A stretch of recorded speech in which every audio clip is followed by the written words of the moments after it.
上一集我们说到，莱尔恩与艾蒂洛才刚踏入黄金乡，就立刻被马哈特察觉。眼看对方执着要闯入自己的地盘，马哈特毫不犹豫以黄金化作刀刃迎战。莱尔恩与马哈特的战斗正式打响。莱尔恩在察觉自己的攻击被马哈特轻易挡下之后，立刻提醒艾蒂洛开始行动，而艾蒂洛也冷静回应，表示即使无法靠近，也能在这个距离下远程修复支配十环。莱尔恩随即询问道，需要争取多少时间给他？但艾蒂洛却表示，这需要看十环的损坏程度而定。莱尔恩听后也明白了，这意味着这场战斗很可能会拖成持久战了。那还真是令人感到兴奋。然而莱尔恩刚说完，马哈特的身影却在瞬间消失，下一刻已经贴近到面前，一把抓住他的衣领，挥刀斩来。但好在莱尔恩及时后撤，这才勉强避开这致命的一击。但马哈特依旧迅速再度拉近距离攻击，莱尔恩只能用护盾苦苦支撑。同时在心中判断，对方并没有打算直接将自己变成黄金，而是想先杀死自己，再留下尸体警告其他入侵者。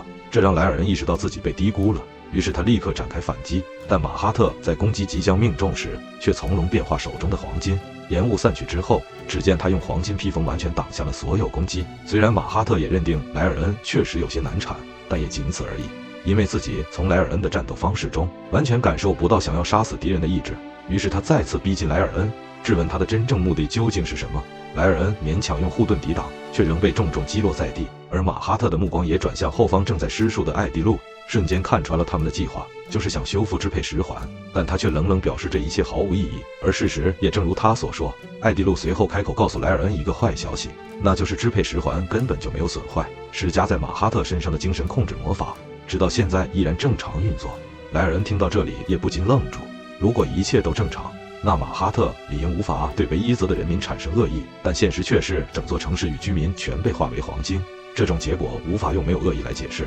而马哈特闻言却主动给出了答案。魔族虽然知道恶意这个词，但却没有恶意这种情感，既然不存在这种概念，自然也不可能对他人产生恶意。艾蒂洛也理解了这点，因为魔族本就是以欺骗人类为生的存在，对他们来说杀害人类只是本能，就像呼吸与进食一样，是不需要理由的行为，因此也不会产生所谓的恶意。莱尔恩终于明白问题的本质，于是询问到是否能透过支配十环追加新的命令。但艾蒂洛却无奈表示，只有原本的使用者才能做到这件事。马哈特冷声询问他们是否讨论完新的战术。莱尔恩闻言立刻回应道，他们已经决定撤退，毕竟这次本来就只是为了收集情报，虽然曾经想过顺便解决你，但自己终究只是个习惯躲在幕后的人，接下来就交给更适合的人来完成这件事。说完之后，他就取出逃脱用的割裂弩，并将其启动，准备借此脱离战场。莱尔恩临走前冷冷丢下一句话，表示自己一定还会再回来，会一次又一次踏入这里，直到彻底掌握马哈特全部的底牌为止。但马哈特听后却只是露出一丝无奈，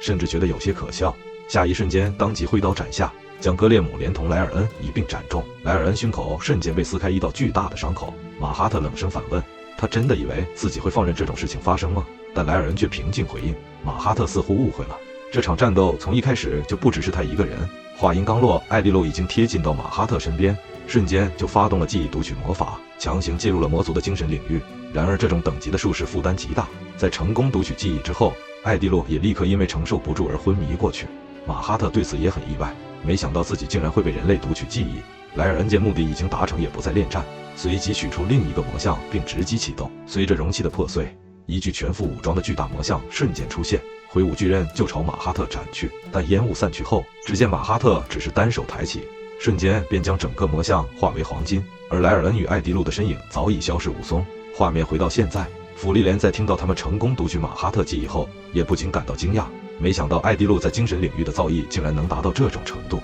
修塔尔克则有些不解，询问读取记忆真的有这么厉害吗？芙莉莲随后解释，人类与魔族的精神构造完全不同，要潜入魔族的意识本来就极为困难，更别说还要在其中精准寻找记忆。就在这时，邓肯却开口表示道，今天就先到这里，因为自己每天这个时间都会进入黄金乡与马哈特对话。虽然他也明白这样做大多只是徒劳，但即使只有一点可能性，他也想继续尝试。芙莉莲听后立刻追问，他所谓的对话究竟是怎么一回事？邓肯解释道，黄金乡的范围包含了自己的村子，所以自己是这里为数不多的幸存者之一。费伦听后也立刻联想到马哈特当年被下达的2个命令之中，虽然恶意这一条对魔族没有意义，但服从这一条仍然有效，这或许就是邓肯能够自由进出黄金乡的原因，也代表只要是邓肯的命令，马哈特理论上是有可能服从的。但芙莉莲却认为事情没有这么单纯。如果真的能完全服从，那只要命令马哈特自我了结，一切问题早就解决了。邓肯也承认确实如此。马哈特虽然不会伤害自己，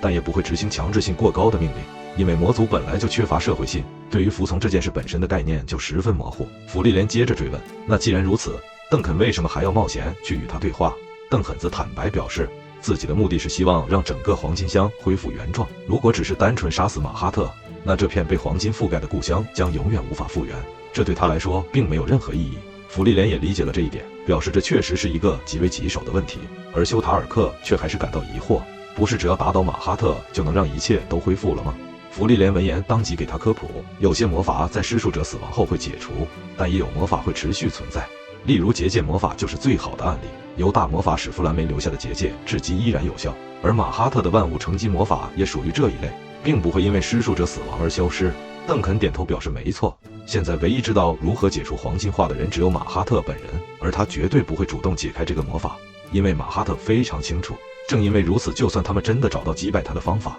也无法动手将其给杀死，他的性命就是这场局势中最大的筹码。费伦无奈地感叹，这情况简直就像被人抓住了人质一样。芙莉莲也点头认同，既无法战胜对方，也不会被对方击败，这种僵持的局面确实让人感到压抑。随后邓肯就准备出门了，但芙莉莲却主动开口表示，希望今天能一同前往与马哈特对话。修塔尔克听后顿时就很担心芙莉莲的安全，这样跟过去真的安全吗？邓肯闻言当即就回应，只要说明芙莉莲是自己的友人，理论上马哈特应该是不会出手的，但这终究只是自己的推测，他并不希望芙莉莲为此冒险。然而芙莉莲却反问，邓肯自己不也是在做同样的事吗？自己有必须确认的事情，因此无论如何都要亲自见马哈特一面，与其进行没有意义的对话，这样做反而可以提高战胜马哈特的可能性。邓肯听后也没有再阻止，而就在准备出发时，费伦与修塔尔克也表示要同行，但芙莉莲却只是再次跟他们确定，因为修塔尔克此刻已经紧张到发抖了。然而面对芙莉莲的疑问，修塔尔克仍咬牙表示自己很擅长撤退，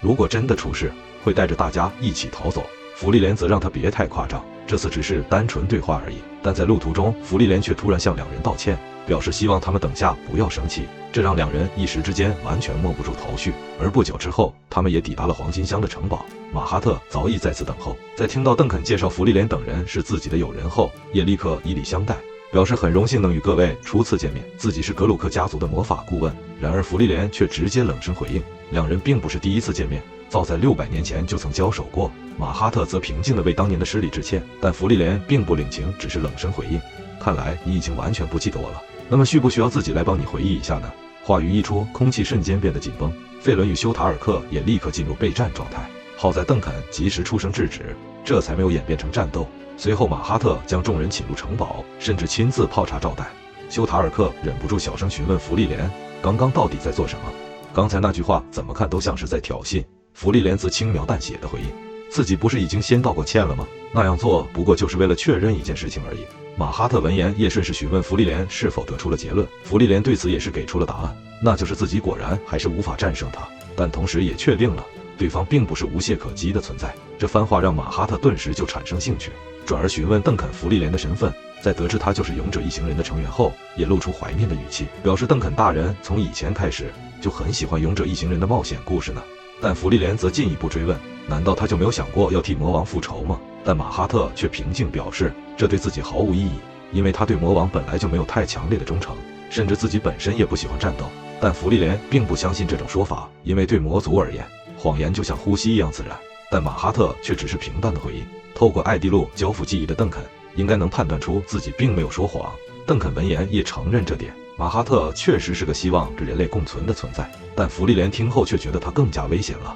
一个渴望共存的魔族，身上却散发着浓厚的死亡气息，这本身就是最大的矛盾。但马哈特对此却只是疑惑地反问道，芙莉莲为何要问自己这种问题？这让芙莉莲顿时就明白了，这终究就只是个无意义的对话，人类与魔族之间终究不存在真正的理解。邓肯见情势如此，也只能宣布今天到此为止。而在回程途中，芙莉莲询问邓肯与马哈特之间的关系，因为从刚才的互动来看，两人之间似乎早就已经认识很久了。邓肯这才解释，马哈特曾是格鲁克家族的专属魔法顾问，同时也是自己的老师。